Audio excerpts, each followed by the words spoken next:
Can you be the world number 2 and still have to explain yourself?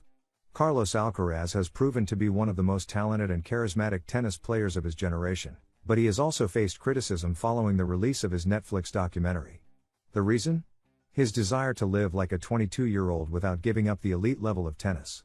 And now, from Roland Garros, where he is defending his title, Alcaraz has decided to speak openly.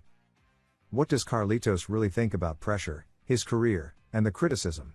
Stay tuned to discover the more human side of the champion. Carlos Alcaraz is already in Paris. With the Rome title in his pocket and the fresh memory of his 2024 Roland Garros victory, the Mercian is ready for battle. But before stepping onto Philippe Chatrier, he sat down with the tournament's official magazine to talk about his current moment. And also to defend himself. Because after the release of his Netflix documentary, many accused him of not taking tennis seriously enough. Carlos' response was firm: "I've worked so hard to get here. Talent is needed, but without hard work, it's useless. For years, I sacrificed many things when I was younger to achieve my goal." Words that reflect undeniable maturity and dismantle the myth of a young man living between parties and cameras. Alcaraz insists that if he's where he is today, it's thanks to discipline, effort, and the support of those around him, especially during difficult times. In the interview, he also spoke about his affection for Roland Garros, a tournament that not only brought him his greatest glory but has been a part of his life since childhood.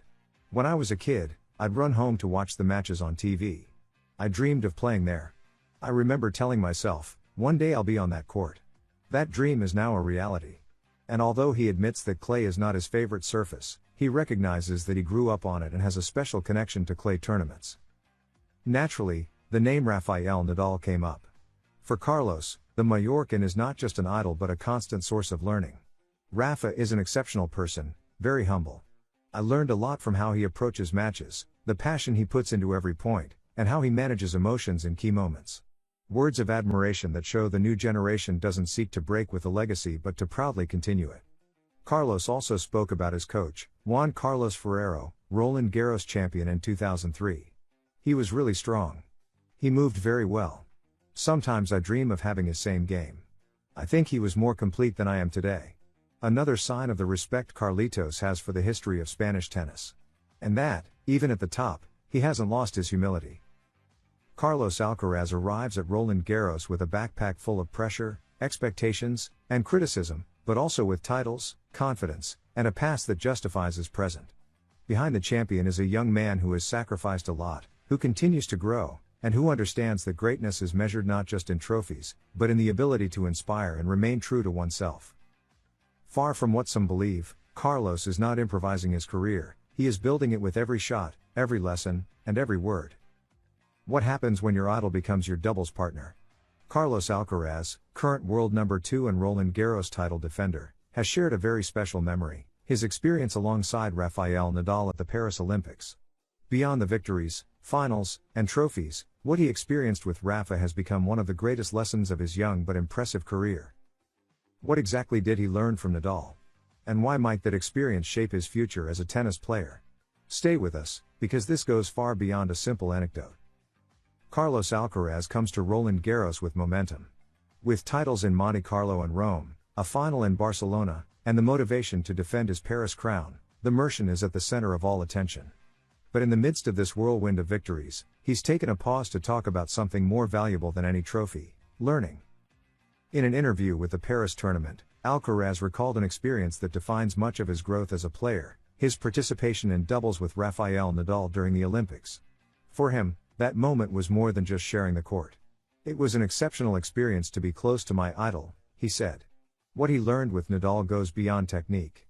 It's something that, in his own words, he will carry throughout his career. When talking about Rafa, Carlos doesn't hold back praise. "I admire his way of playing, his presence on the court, his mindset, and the love he has for tennis. But what impacted him most was his closeness, his personality off the court. Rafa is an exceptional person, very humble. When you meet him for the first time, he's someone just like you or me." A simple phrase, but one that reveals the impact of sharing a locker room and team dynamic with a living legend of Spanish tennis. The most valuable lesson, however, came from watching him in action. According to Alcaraz, the biggest takeaway from Nadal was how to handle pressure and mentally prepare for a match. "I learned how he managed pressure situations, how he approached matches, and saw the passion he transmitted. Because when you play with Nadal, you don't just share a court. You share a mindset, a way of understanding the sport that has been key in winning 22 Grand Slams.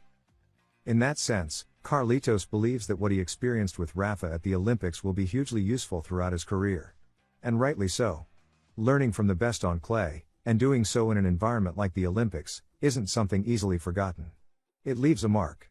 It's pure education. Alcaraz has shown he can write his own story, but also that he respects the ones written before him. And on that list, Nadal holds the highest place for him, not just as a ranking reference, but as a model of behavior, humility, and passion for tennis. Carlos Alcaraz shined in Rome, won his first Italian Masters 1000 title, and took home a €1 million prize. But his victory also exposed an old controversy that resurfaces every year: the prize money inequality between the men's and women's circuits. While the Spaniard celebrated his big win, many were asking, why did champion Jasmine Paolini earn less money for the same achievement? And, more importantly, when will the promise of equality be fulfilled? Carlos Alcaraz was crowned champion at the Foro Italico after defeating Jannik Sinner, taking home a check worth €985,030. Jasmine Paolini, champion in singles and also doubles, earned €107,640 less, with a prize of €877,390. Although both lifted the same trophy, they didn't earn the same. And that has sparked many voices. Angelo Bonaghi, president of the Italian Tennis Federation, didn't avoid the topic. In fact, he used it to criticize the Grand Slam monopoly, demanding that Rome be given the same status as tournaments like Roland Garros. According to him, the Italian tournament deserves more because Italy is experiencing its best tennis era in decades. And in that context, he feels strong enough to demand change. But beyond institutional claims, the question is clear: why hasn't prize money between men and women been equalized yet? A few years ago, the FIP announced a plan to make it happen, but in 2025, the promise remains unfulfilled. Organizers justify it by saying the women's tournament is not mandatory participation, which supposedly affects revenue and the event's level. But that excuse loses weight when you see that this year featured a full roster of stars in both draws, except for Novak Djokovic.